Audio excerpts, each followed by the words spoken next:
میرے رب ہجوم غم میں تجھے جب کبھی پکارا۔ ایک مسئلہ جو تمام حضرات کے لیے جاننا ضروری ہے، امام صاحب جب وتر میں دعا قنوت پڑھتے ہیں تو یہ دیکھا گیا کہ تمام کلمات پر لوگ آمین کہتے ہیں، اور اس سے بھی زیادہ تعجب کی بات یہ وہ صلی اللہ علیہ نبی پر آمین نہیں کہتے۔ یہ دونوں باتیں غلط ہیں، ان کی اصلاح کر لیں۔ دعائے قنوت بہت عظیم دعا ہے،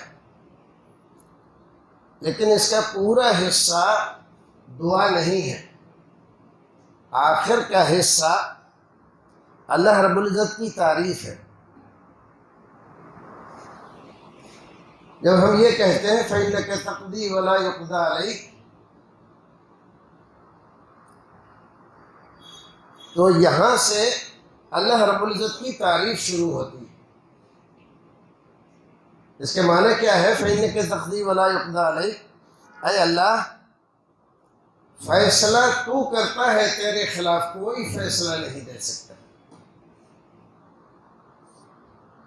إِنَّهُ لَا يَذِلُّ مَن هُوَ عَلَيْهِ،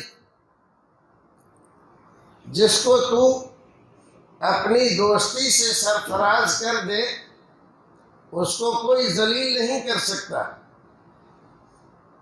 وَلَا يَعِزُّ مَنْ عَادَيْتَ، اور جس سے تو دشمنی برتے اس کو کوئی عزت نہیں دے سکتا۔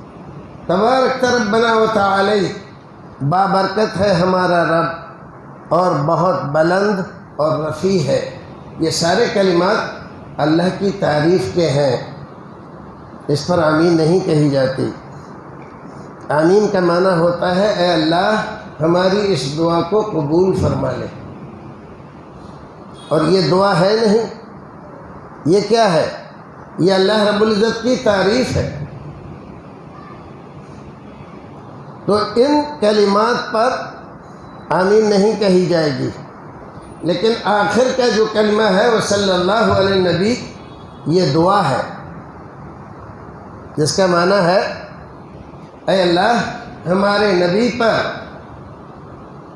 صلاۃ و سلام، برکتیں اور رحمتیں نازل فرما۔ تو یہ ہم دعا کر رہے ہیں اپنے نبی کے لیے، تو اس پر آمین کہی جائے گی۔ تو مسئلہ تو یہاں ہم ختم کر دیتے ہیں۔